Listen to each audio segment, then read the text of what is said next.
Mga kapatid, magandang araw po sa inyo. Yung pag-uusapan po natin ngayon, yung ipapakita ko sa video na aking gagawin, ay karugtong pa rin nung mga usapan natin tungkol sa automatic transmission. Hindi ko po kasi talaga kayang ilagay sa isang vlog lahat ng mga sagot ko sa mga tanong nyo at lahat pa ng mga importanteng bagay dahil yan ay konektado para maipaliwanag po natin ng maayos. Mga kapatid, alam nyo po ba na sa Europe, yung mga bansa dyan, sa Germany, sa Spain, at kung saan-saan pa dyan, alam nyo po ba na number one talaga ang paggamit nila ng automatic transmission sa mga kotse nila? At talagang pinaganda pa nila ng gusto, yung gawa ng Mercedes-Benz, gawa ng BMW, at yung mga magaganda pang mga sasakyan dyan, halos karamihan po talaga automatic na. Kasi nga po, dahil sa taas ng technology nila doon, eh yun ngang lever, yung shifter lever, nandito na lang sa Mercedes-Benz, ginaganon-ganon na lang nila. Tapos talaga naman na yung shifting nila doon, milliseconds lang, nag-shift na. Di po ba? Napakaganda. Talagang walang delay, tapos smooth na smooth ang ride. Tapos yun nga mga nag-automatic doon, eh matraffic na rin po kasi doon sa lugar nila. So talagang ini-enjoy nila yung paggamit ng mga sasakyan na automatic. Pero sabi nga rin po nila, mula po nung nangyari yun, eh naging routine na po nila yon, yung maintenance, yung check-up. Naging routine na po nila every 3 months, every 2 months. Eh siyempre dumami ng dumami. Halos linggo-linggo, nag-check sila, nagre-repair sila, nag-aayos sila ng mga automatic transmission. Dahil sa dami ng mga gumagamit. Hindi naman po ibig sabihin nun, may hina yung kanilang mga sasakyan. Yun nga lang po, talagang may mga pagkakataon dahil sa sobrang dami ng gumagamit ng automatic transmission doon sa mga lugar na yan, eh nagkakaroon talaga ng problema. At yung mga problema na yun, yun po yung ating bibigyan ng pansin, kahit paunti-unti muna. Kasi po, baka naman sabihin nyo, eh Europe naman yun eh. Iba naman dito sa Pilipinas eh. Yun nga po, nakakalungkot doon. Sa kanila, mga bago, nasisira pa, nagkakaproblema pa. Eh what more sa atin dito?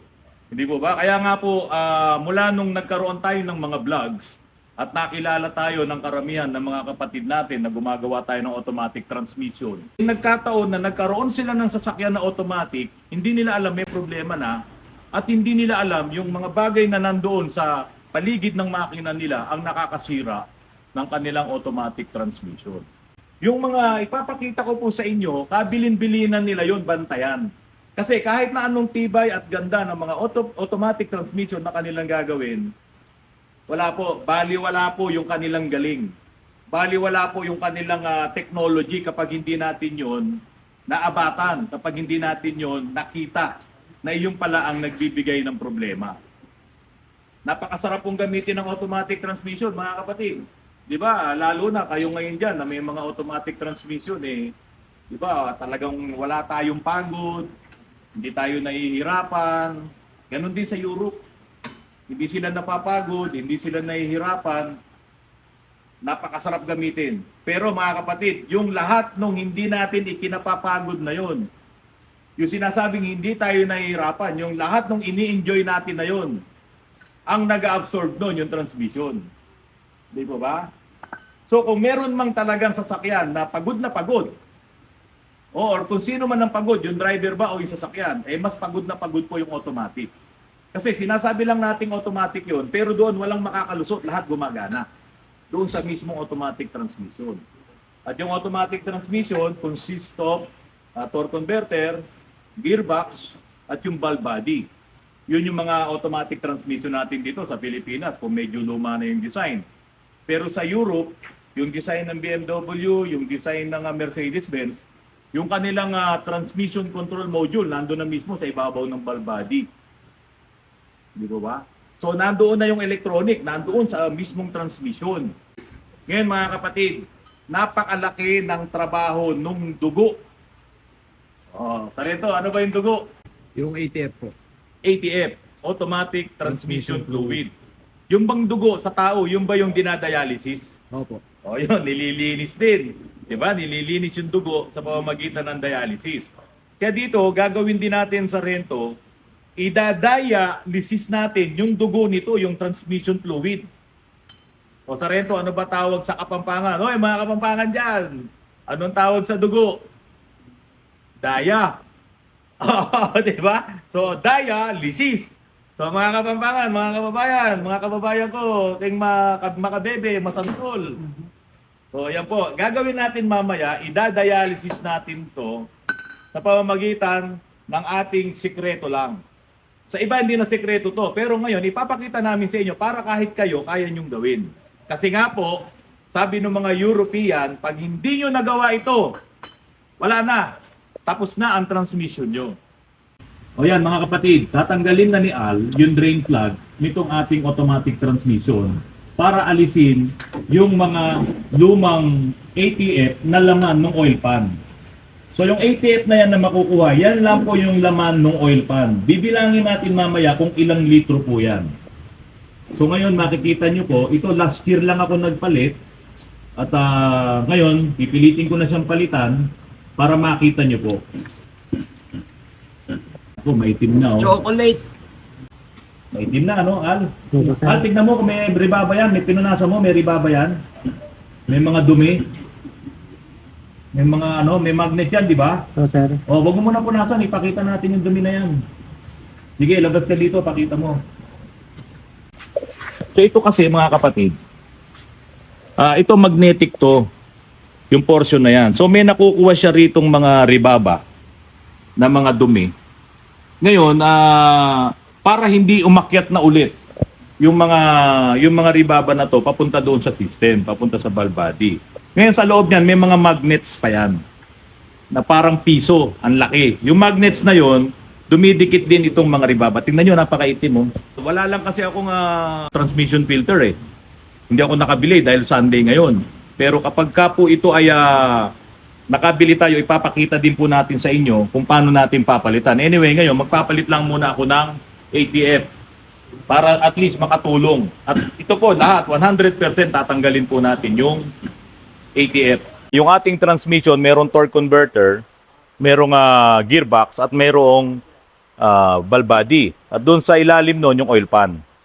Yun yung nakakover doon. Magsasalin tayo ng oil doon sa dipstick, doon sa pinapasukan ng dipstick, magsasalin tayo ng oil doon, ng ATF, pupunta yon sa oil pan. Pagdating sa oil pan, hihigupin yun ng oil pump, pero dadaan muna siya sa filter, yung oil filter. Sa ibang mga sasakyan, strainer. O ganun na rin yun, pero mas maganda sana kung filter talaga. Talagang walang makakalusot na dumi. Okay, pagdaan nun sa filter, hinigop yun ng oil pump, i-distribute ngayon ng oil pump yon doon sa valve body. Malakas na yung pressure noon kasi habang umiikot ng mabilis ang iyong engine, dahil nakakabit yung oil pump doon sa torque converter, umiikot na rin ng malakas yun. The more na tumataas ang RPM, the more din na lumalakas ang pressure.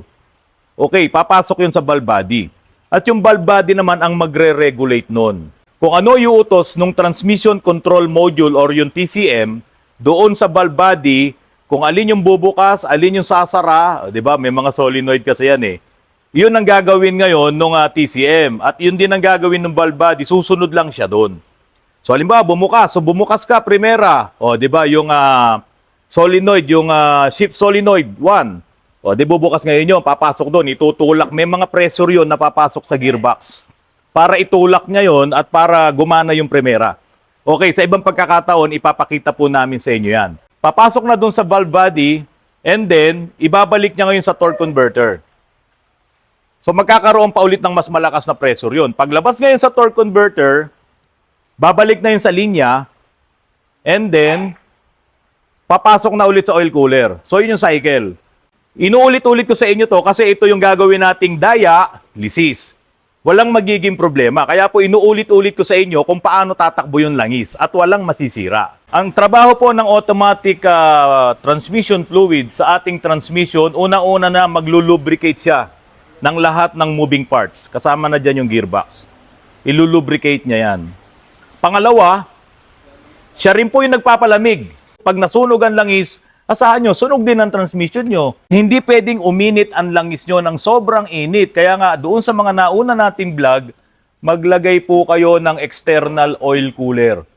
At ang isa pa, pinakatrabaho din niya, ay yun ngang siya rin yung ginagamit ng system para doon sa mga high pressure. No, na pumping, high pressure na buga. ng mga fluids na yan para mapagana yung mga solenoid, yung mga clutches. Yun din ang isang trabaho niya. So, ganun katindi yung fluid. Kaya kapag ang fluid nasira, nahaluan ng hindi para sa kanya, sabi ng mga European, wala na. Tapos na laban. So bago ulit natin ituloy-tuloy yan, kakambyo muna ulit ako. Manual kasi ako rito eh. Kakambyuhan ko muna yung mga nakaraang customer namin. Pinapagawa ngayon nila yung kanilang mga automatic transmission. Tinanong ko, ilang taon na ho ba to? Eh, baka bibili lang po kasi namin eh. So yun yung nagiging problema. Nung nabili niya, defective na yung transmission. Kaya po ganito ang gagawin nyo. Bago kayo bumili ng sasakyan, kung yan ay modelo, pa-scan nyo muna. Okay? So pag na-scan yan, lalabas naman ang problema niyan. Pangalawa, i-test drive nyo ng malayo.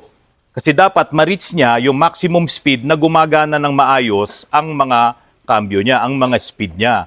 From 1 to 6 or 1 to 7 kung modelo yan, or 1 to 8 or 1 to 4 kung yan ay mga lumang modelo na automatic transmission. Dapat gumagana yon. So ngayon, dapat walang jerking. Hindi siya nag-jerk. Yung bawat lipat ng cambio, nararamdaman mo, nag-automatic shifting siya. Napapaganon kayo, nag-jerk niya ganon. Sira na po yun. Sira na, nasa gearbox na yun, nasa mechanical na yun. Okay? So sliding, hindi na siya nakakatakbo ng mabilis. Okay? Dapat at least man lang, yung pinaka-high speed nyo, 100. Di ba? Talagang dadalhin nyo sa highway. At least 100 makuha niya. At meron pa dahil yung RPM nyo, nakita nyo, hindi pa sumasagad. Nasa 3,000 pa lang. Meron pa yon. Maganda yung takbo from the start. Okay yon. Di ba? Pero pagka ang nabili nyo, hindi na katulad dito sa mga sinasabi ko, wag nyo na po munang bilhin. Di ba? Mag-usap kayo ng may-ari at sabihin nyo, may problema yung ibinebenta niyang sasakyan. Ano nga ba talaga ang dahilan? Ba't nagkaroon ng mga ganung problema? Karamihan ng mga automatic transmission, yung oil cooler nila, nandoon sa radiator nakakabit, sa baba ng radiator. At kadalasan, nagli-leak yan. At kapag ka nag-leak yan, humahalo ngayon yung tubig doon sa iyong ATF, pumapasok sa transmission. Naku po, napakalaking problema nun, mga kapatid. Sobrang laking problema nun na hindi nyo nalaman na may pumasok na tubig, kahit kaunti lang yan. Kapag po yung tubig na yan ay pumasok sa inyong automatic transmission, sisirain niya na ang inyong mga metal doon sa loob ng automatic transmission. At hindi lang yun, yung lining po, yung mga lining ng automatic transmission ay hygroscopic. Nag-iimbita siya ng moist. Kaya kung mayroon tubig doon, iimbitahan lahat yon ng mga lining nyo. Yung tubig na yon. Kung hindi nyo alam, magkakaproblema kayo ng malaki. Bigla na lang i-slide na, bigla na lang mag-jerk na lang. Tapos napapansin nyo, ba't kaya nababawasan ako ng tubig? Wala namang leak, wala namang tagas. O yan, mga kapatid ha. Ulitin ko po, ang ating clutch part sa loob ng automatic transmission ay hygroscopic. So paano kung ganun ang nangyari? Di po ba? Sa oras na makita nyo yun, huwag kayong mag-aksaya ng panahon. Dapat i-dialysis. Makikita nyo kung paano namin to gagawin. At kung meron kayong alam na dialysis at hindi nyo kayang gawin to, itong ipapakita namin sa inyong DIY, puntahan nyo yung mga nagda-dialysis na yan. As soon na makita nyo na meron na palang nag-leak na tubig doon sa inyong radiator at pumasok sa transmission. Number 1 po yon. So, ano yung pangalawa? Pagka po meron kayong naamoy na nasusunog yung amoy coolant, magtaka na po kayo. Wala naman dito sa labas ng inyong radiator, pero ba't meron kayong naaamoy na ganun? Yun po pala, yung coolant nyo, pumasok na po sa loob ng transmission. At yung pong coolant leak na yon, mas matindi pa po siya sa tubig. Kasi may kasama na nga siyang tubig, may kasama pa siyang glycol. Kung yung glycol lang talaga ang pag-uusapan, yung puro nun, hindi siya corrosive. Pero yung glycol, kapag nahalo na yan sa tubig, kakalawangin po talaga lahat ng mga metal na madadaanan niya at pag-i-stayan niya. Di ba? Kaya nga ngayon, nauuso na inilalagay yan sa mga radiator na aluminum. Inilalagay din yan dun sa mga dating radiator na tanso. Pero yung ating transmission, hindi po tanso at aluminum yung mga metal plates doon. Yung sa friction plates, di ba? Hindi po yun aluminum, hindi po yun tanso. Bakal po yun na maaaring kalawangin. Kaya kapag ka po yung ating transmission ay nahaluan ng glycol, yung glycol naman ay nakahalo doon sa ating coolant, yun po ang magsisimula ng kalawang. At kapag ka nangyari yun, mabilis po yun. Mabilis siyang manira. Maaring hindi ngayong araw na to, maaring hindi next week.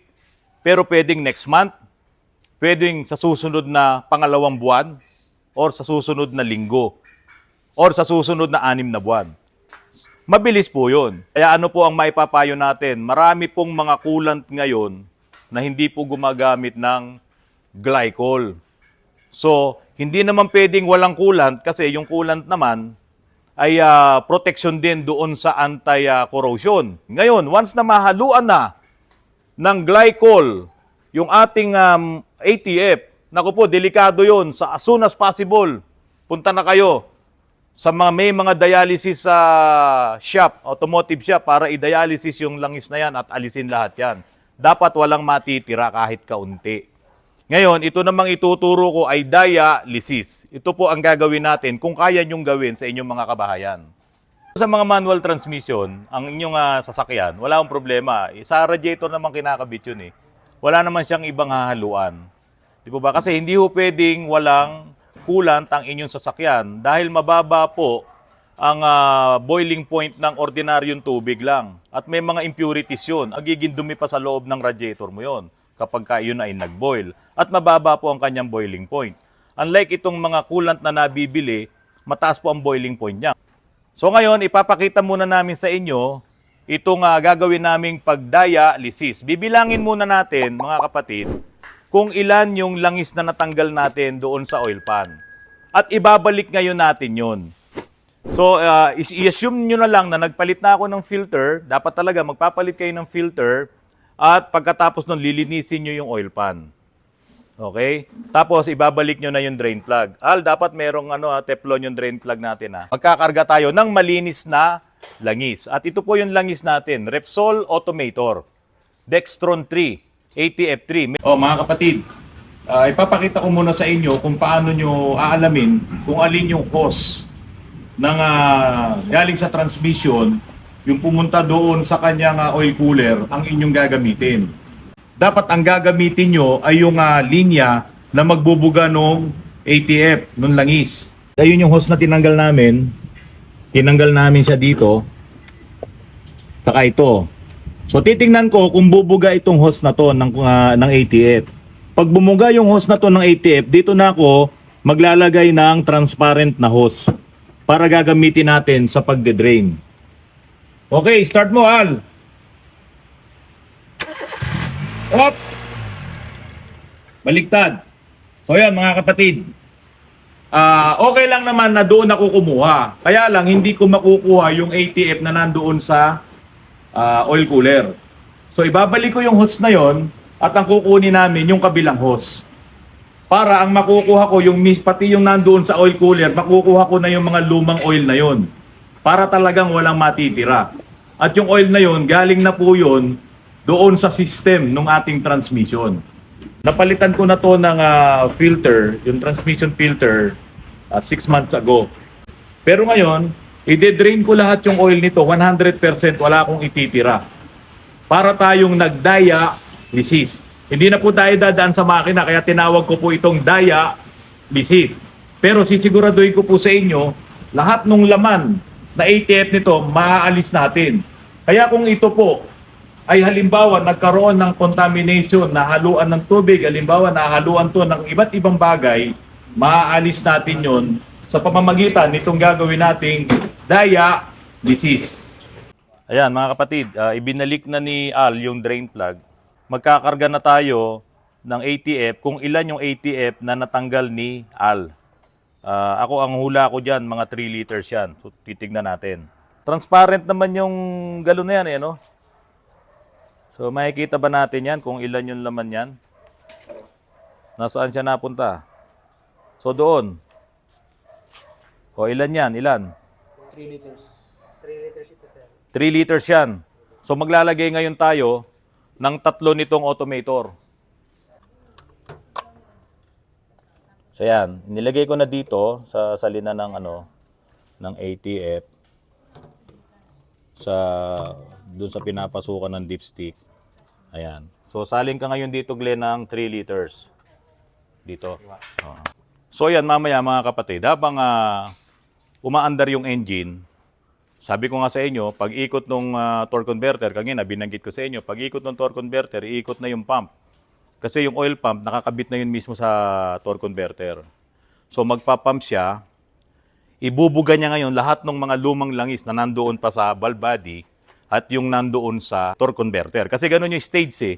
Yung langis, pupunta sa oil pan, aakyat yun, dadaan yun sa filter. Papasok sa pump, sa oil pump, ibubuga niya sa valve body, ibubuga niya doon sa gearbox. And then, ibuga siya sa torque converter. So, ganun, itutulak niya lang yan, itutulak ng pressure yan. Hindi sila pwedeng magbalikan. Okay? Okay, sakto, 3 liters ha. Very accurate to si Repsol ha. Walang labis, walang kulang. O yan, tingnan mo. Accurate na accurate. Hindi kayo madadaya, mga kapatid. O, ayan, 3 liters. Okay, buksan mo ngayon dito. Yan, buksan mo. Pinipindot lang yan, ganun. Okay. Parang matagal-tagal na proseso yan ha. O, binibitawan mo eh. So, ito na yung simula ng proseso natin ng dialysis. Papasok doon sa lagayan ng ATF, doon sa sinusuksukan ng ating dipstick para sa automatic transmission fluid. So, yan, medyo mabilis na. Naka 1 litro ng mahigit si Glenn. Hindi naman po mahirap gawin, mga kapatid, kung mapapansin nyo. Medyo mabigat lang na trabaho dyan sa ilalim at medyo risky. So kapag ginagawa nyo yung mga ganito, dapat meron kayong tamang gamit. Maganda yung jack na gagamitin nyo. Tapos may kalso hanggat maaari. Huwag nyo na lang tanggalin yung gulong kasi pwede naman kayong sumuot sa ilalim na hindi tanggal yung gulong. Tapos kakalsuhan nyo talaga. Dapat safety first. Ano po? At ihanda nyo po ang magagandang mga tools, yung tamang tools para doon sa gagawin nyo. Ayan mga kapatid, patapos na to. Sige, itodo mo na Glenn. Patapos na yan. Ayan. Normally po, yung ibang mga nagde-drain and refill ng transmission fluid, ganyan lang naman ang ginagawa. Aalisin nyo nandun sa oil pan at papalitan. Ganun yung usual. Pero sa ngayon po, at ipinakita na namin sa inyo to, itong ganitong trabaho, kapag gusto nyo po talagang pag pumunta kayo rito, ganyan ang gagawin namin, may glycol o may tubig o wala, pwede natin gawin to as long na nakikita natin na talagang maruming-marumi na yung inyong fluid. Hanapin nyo lang si Al at si Kunat. Ano po? At si Glenn, sama nyo na. Yun naman yung buga. So ito yung kukunin natin. Yan. So dito mamaya, ibubuga niya yung lahat ng lumang oil na nasa system. Lalagyan din natin to ng hose para makikita nyo. So yan mga kapatid. Hindi mo na kailangan saran yun. So itong natira kong hose, nasaan yung natira nating hose? Yan. Isusuksok mo dyan, susuksok mo dyan. Pero okay lang na na nandito pag dito mo isuksok para makikita ng mga kapatid natin yung lumalabas na maruming oil. Pasok mo ng medyo mahaba para Ayan, susuksok natin yung transparent hose natin.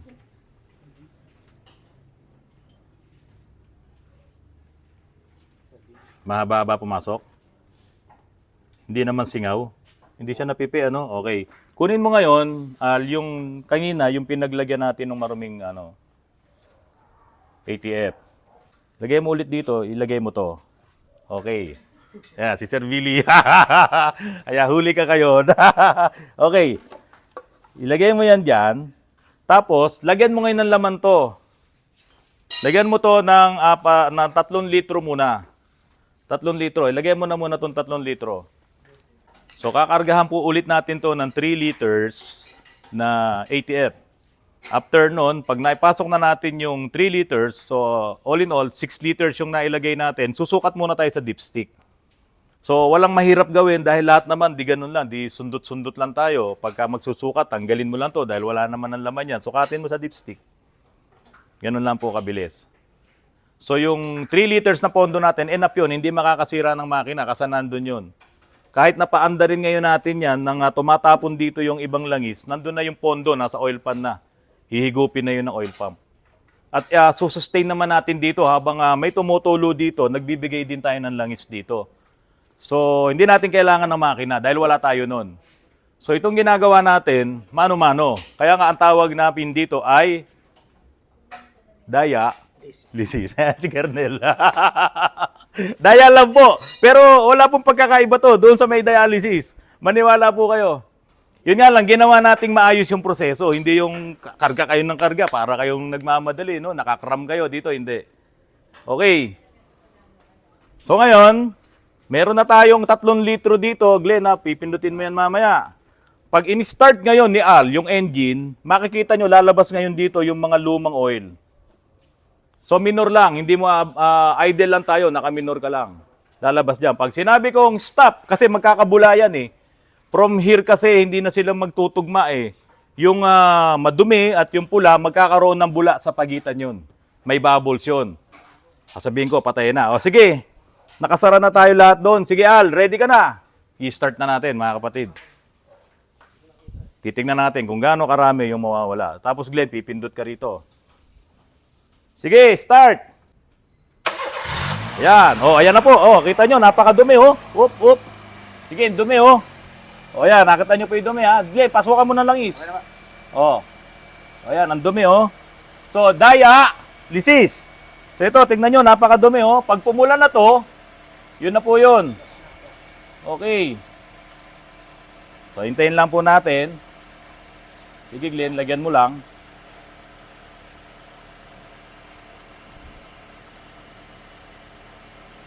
Okay, medyo matagal no? Marami. Dumi pa rin, no? O dito, tignan mo yung kulay. Tignan mo yung kulay. Parehas na ba? Hindi pa. Hindi pa po. Ha? Medyo maitim po. Ha? Medyo maitim pa yun po. O. Parehas na yata eh. Ano? Ha? Ayan, ayan, nag-bubble na. Wag-bubble na. Ayan, may bubble. Pakita yung bubble. O, okay, okay. Patay na. Okay, o, bubble na. Ito na yung bago. O, ayan na, mapula na. O, tignan nyo. O, di ba? So ngayon, ubusin mo na yan. Ubusin mo na yan. O mga kapatid ha. O yun, nakita nyo. Itutulak niya yung laman eh. Hindi naman niya imimix eh. So walang babalik doon para pumunta siya doon sa oil pan. Pag andar ng pump, itutulak niya lahat yung palabas. So ito po, kung hindi natin to tinanggal, babalik lang to sa oil cooler. Iikot ulit siya doon sa system. Pag ganun-ganun lang ulit siya. Kaya nga kung tignan nyo, kung sunog na yung langis nyo, magpapabalik-balik lang yung sunog na langis, yung madumi, yung may glycol. Yung glycol, naku po, napaka-detrimental po yun sa inyong transmission. Detrimental, spell detrimental, Sargento. Hindi kaya na si Sargento. Okay, assignment mo yan, Sargento. So ngayon, ibabalik na po natin lahat. Ibabalik natin yung hose. Ibalik mo, bubunutin lang to.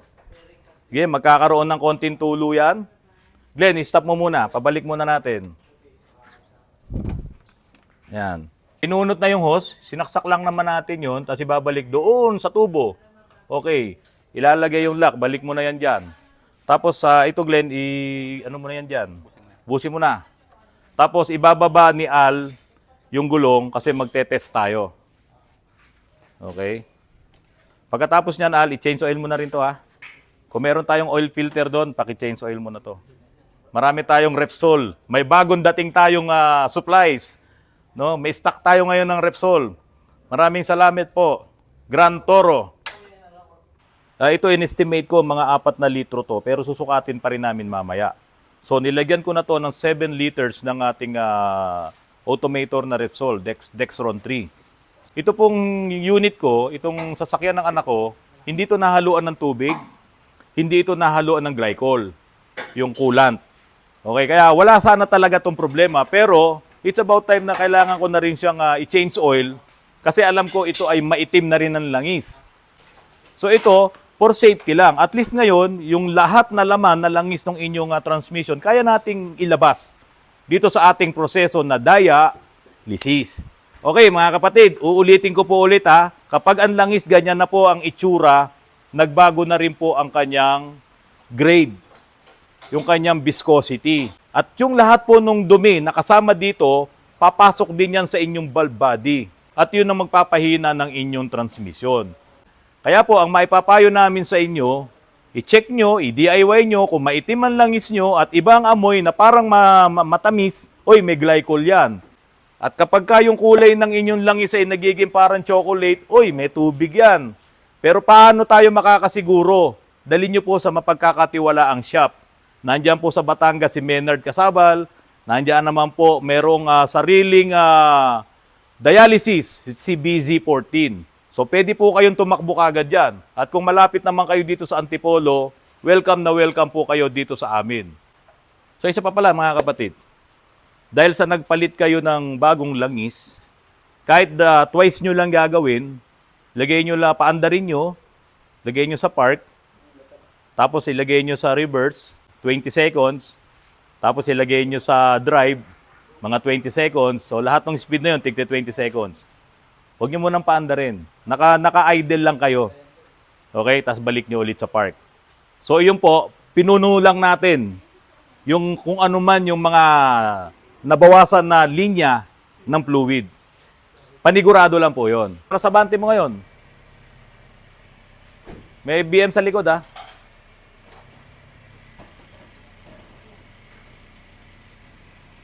Okay, so ito po yung ating Honda City. Ito yung ating Dinaya Lisis.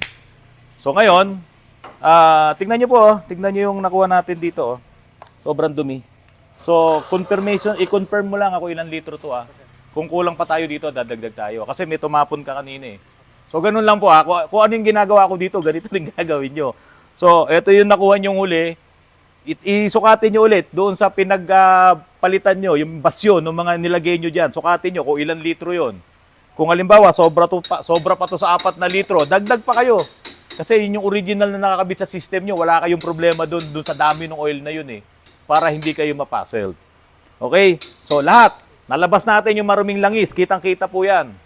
So, mga kapatid, yung sinabi ko po sa inyo tungkol sa glycol, doon sa tubig na hahalo dahil nasira yung inyong oil cooler, tapos yung transmission nyo ay pwedeng masira. So ngayon, yung radiator nyo, ipacheck nyo po yan. After na mapanood nyo itong vlog natin, ipacheck nyo kung may mga leak. Kung wala naman, thank you. I-check nyo rin ang inyong transmission. Kunin nyo yung transmission oil, iangat nyo yung dipstick, amuyin nyo. Kung amoy coolant, kung hindi naman, okay na yun. Kung medyo brownish siya, punta na kayo sa mekaniko. Kasi po, mas mahal kapag ka nasira na ang inyong transmission. Yung sliding, yung nagje-jerk, yung delayed, yan po ang epekto. Kapag ka po nahaluan ng tubig ang inyong system at dinrain nyo lang yung 3 litro, hindi nyo na-drain lahat. So, sisirain niya yung inyong transmission. Sigurado po yun. Kahit po sinong mekaniko tanongin nyo, nagtanong na po tayo doon sa Europe kasi yun po ang sinasabi nila. Importante po mapangalagaan nyo ang inyong transmission sa pamamagitan po na i-check nyo lagi yung mga inilagay natin dito sa ating vlog. Maraming salamat po sa inyong lahat.